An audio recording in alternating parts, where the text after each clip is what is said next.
On est de retour sur la Mini.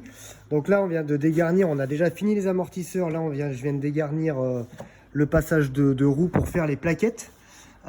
Et pour te montrer, alors sur les BMW Mini, on a le contacteur d'usure de plaquettes de frein qui vient se greffer ici au bout. Donc c'est un petit peu une galère parce qu'il faut tout dégarnir, machin et tout. Bon, après, il y a pire hein, comme chantier. Et pour te montrer un petit peu, tu vois où ça se place. Normalement, il vient se brancher ici dessus. Et au fur et à mesure de l'usure du frein, tu vois, ça vient user la petite pièce carré noire que tu vois au bout de mon doigt. Et derrière ça, en fait, tu as ce qu'on appelle c'est un fil en fait, et à force de freiner, ça vient de sectionner ce fil-là. Et dès que c'est sectionné, dès que le courant ne passe plus, ça t'allume un voyant qui te demande de changer les plaquettes. C'est exactement ce qui vient de se passer sur ce modèle-là. Donc là, on fait les plaquettes de frein, on va les préparer un petit peu, graisser les coulisses d'étrier. J'avais déjà fait ça sur une Mini, la nôtre en l'occurrence, Mini Works. Pour l'arrière, c'est le même principe qu'à l'avant, sauf que là, il n'y a pas besoin de repousse-piston. On y va, on continue, et juste après, on fera la vidange moteur. C'est parti. Voilà ma méthode. Première chose à faire, les plaquettes, vu qu'on les change, regarde, on chope la plaquette ici, et on repousse le piston tranquillement. Tac, on est à fond. Clé de 13, clé de 15. Clé de 15 ici pour le contre-écrou.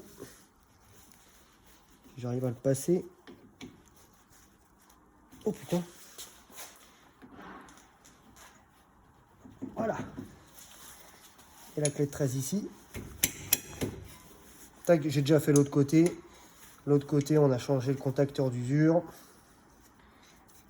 Contacteur d'usure qui est branché derrière les pare-boues. Tac. Et une plaquette.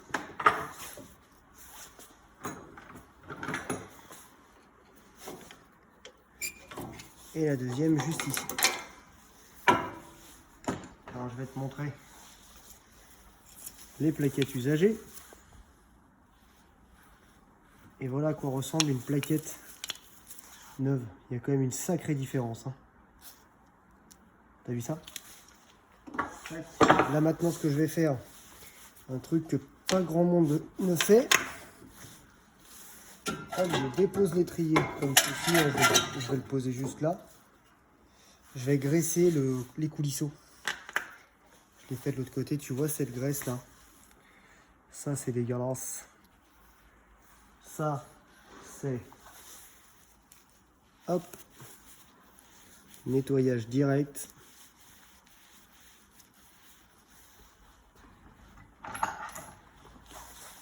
Tac. Ça permettra une meilleure glisse de l'étrier. Voilà, pas la peine de plus.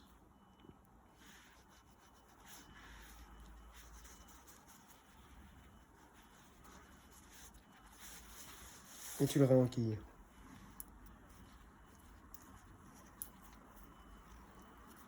Et pareil au-dessus.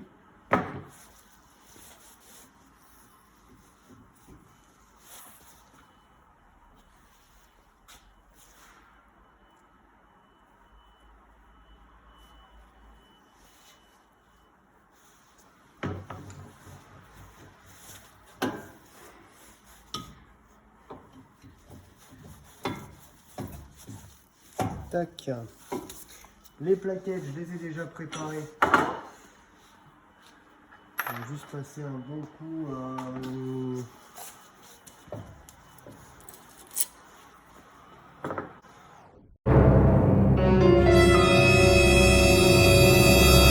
Ah, putain, ces cons là, ils auraient pu m'envoyer quand même dans des plaquettes Bosch. Ils m'ont pas envoyé les petits supports.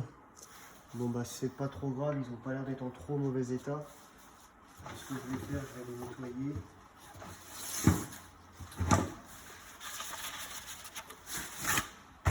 Des fois les mecs, t'as beau acheter quelque chose de vraiment haut de gamme avec des bonnes marques, et les mecs ils te ramènent même pas ce que t'as besoin quoi.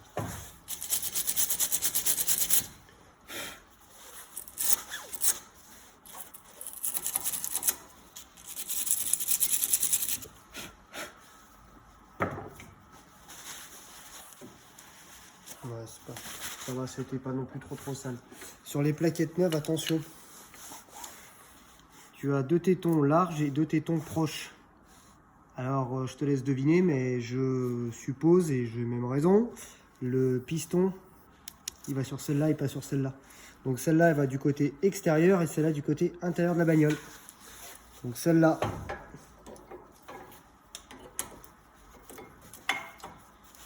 clac, et de ce côté-là, il n'y a pas de... De ce côté-là, il n'y a pas de, comment on appelle ça, de contacteur d'usure. Hop, là on prend la petite pince multiple ou autre hein, si tu as. On va finir de repousser le piston, il reste 1 mm à peine. Tac, c'est fait. Tac, par contre ils m'ont envoyé une vis toute neuve avec déjà du frein filet.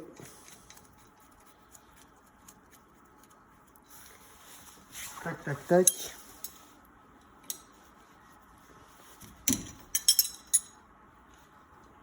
Mec,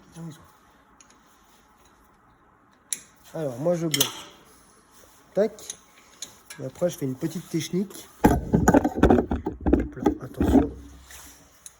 Je mets ma clé plate comme ça. Je prends une autre clé plate avec l'œil. Je le mets dedans. Alors ça se serre pas non plus. Pas la peine de serrer ça comme des dingues les gars. Tac. C'est bon, on ne bougera plus de là. Et voilà. Les plaquettes sont posées. Il n'y a plus qu'à les faire un tour avec. Roder quand même le... il faut quand même pas non plus trop freiner fort d'entrée de gamme, enfin d'entrée. Plus qu'à rouler tranquillement. Là, on a encore la révision à faire dessus, vidange avec tous les filtres, parallélisme. Et demain, on lui passera le contrôle technique, mais avant, on ira lui mettre un bon coup de lavage et lui mettre quelques kilomètres pour que le freinage, etc., l'amortissement se tasse bien, etc. À tout à l'heure.